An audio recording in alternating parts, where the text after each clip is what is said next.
Bago natin tunguhin ang paksang ating tatalakayin para sa araw na ito, ay bigyan muna natin ng pansin ang aming ginawang motibasyon. Ito ay tatawagin nating Eksena, hinuha mo. ang maikling eksenang ito ay mula sa pelikulang Anak na pinagbibidahan ni Vilma Santos at Claudine Barreto. Ang pelikulang ito ay may kaugnayan sa parabolang ating tatalakayin. Pagkatapos niyong manood ay magtatawag ako ng ilan sa inyo upang magbigay ng ilang hinuha base sa inyong napanood.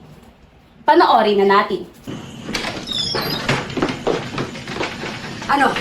Lalayas ka na naman? Ha? Sige, lumayas ka. Layas! Talagang lalayas ako, oh! Tuluyan mo sirain ang buhay mo! Sige, layas! Magpakabuang ka sa bisyo mo! Magpakasawa ka sa mga lalaki mo! Gagawin ko talaga yan! Lumayas ka! Magpabuntis ka! Nay, tama na.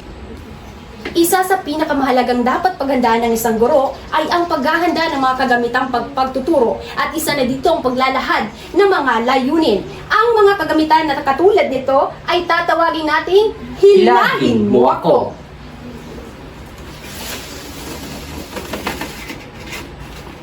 Narito ang tatlong layunin. Una, nalalaman ang kasaysayan at kahulugan ng parabola. Pangalawa, nahihinuha ang mensaheng nais iparating ng akda. At pangatlo, na ibabahagi ang sariling pananaw tungkol sa napakinggang akda. Para sa aming paksang parabolang Ang Alibughang Anak, narito ang aming talasalitaan. Ito ay tinawag naming Ikutin Mo Ako. Paano nga ba ito gamitin? Sa unahan ng talasalitaan ay makikita ang mga malalalim o hindi pamilyar na salita na maaaring makita, mabasa o mapakinggan ng mga mag-aaral mula sa parabola.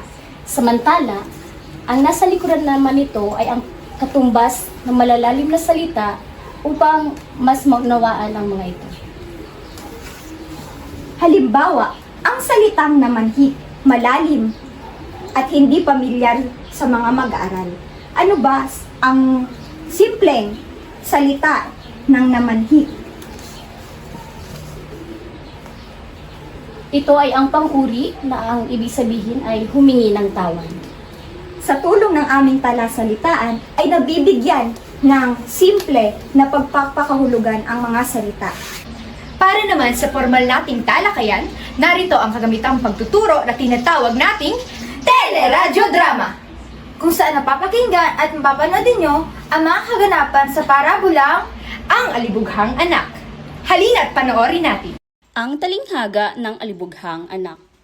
May isang lalaking may dalawang anak na lalaki. Ang nakababatang anak ay nagsabi sa kanyang ama, Ama, ibigay mo sa akin ang bahagi ng mga ari-arian na nauukol sa akin. Binahagi ng ama sa kanila ang kanyang kabuhayan. Lumipas ang ilang araw, pagkatipon ng lahat ng sa kanya, ang nakababatang anak na lalaki ay umalis. Nagtungo siya sa isang malayong lupain at doon nilustay ang kanyang ari-arian. Siya ay namuhay ng magulong pamumuhay. Ngunit, nang magugol na niya ang lahat, nagkaroon ng isang matinding tagutom sa lupaing iyon at nagsimula siyang mangailangan. Humayo siya at sumama sa isang mamamayan ng lupaing iyon at siya ay sinugo niya sa mga bukirin upang magpakain ng mga baboy. Mahigpit niyang hinangad na kumain ng mga bunga ng punong kahoy na ipinakakain sa mga baboy sapagkat walang sino mang nagbigay sa kanya. Nang manauli ang kanyang kaisipan, sinabi niya, Ang aking ama ay maraming upahang utusan. Sagana sila sa tinapay samantalang ako'y namamatay dahil sa gutom. Tatayo ako at pupunta ako sa aking ama. Sasabihin ko sa kanya, Ama, nagkasala ako laban sa langit at sa iyong paningin. Hindi ako karapat-dapat na tawaging anak mo. Gawin mo akong isa sa iyong mga upahang utusan. Sa pagtayo niya, pumunta siya sa kanyang ama. Ngunit malayo pa siya ay nakita na siya ng kanyang ama at ito ay nahabag sa kanya. Ang ama ay tumakbo at niyakap at hinagkan siya. Sinabi ng anak sa kanya, Ama, nagkasala ako laban sa langit at sa iyong paningin.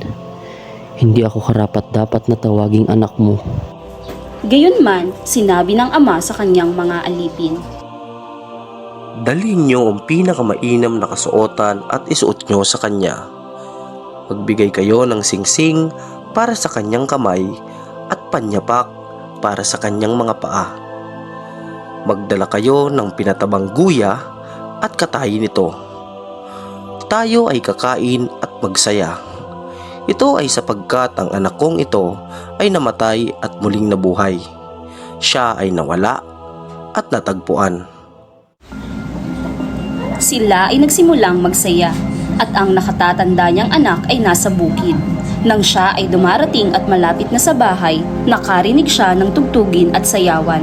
Tinawag niya ang isa sa kanyang mga lingkod. Tinanong niya kung ano ang ibig sabihin ng mga bagay na ito. Sinabi ng lingkod sa kanya,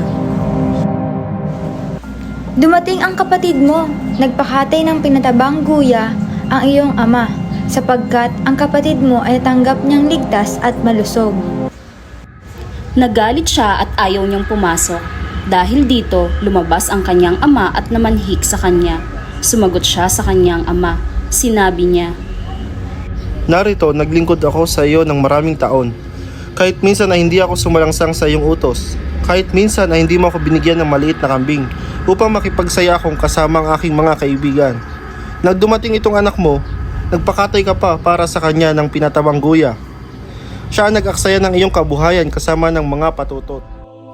Sinabi ng ama sa kanya, Anak, lagi kitang kasama at ang lahat ng akin ay sa iyo. Ang magsaya at maggalak ay kailangan sapagkat ang kapatid mong ito ay namatay at muling nabuhay.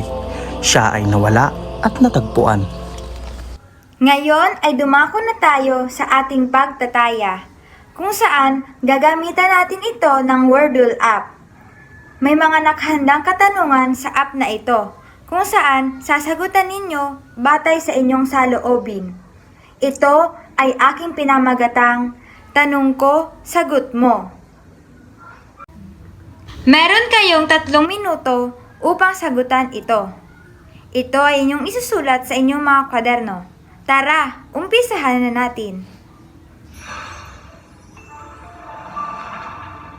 Ang unang katanungan ay, masisisi mo ba ang anak na panganay na maghinanakit sa kanyang ama? Kung ikaw ang nasa katayuan ng ama, ganoon din kaya ang inyong gagawin?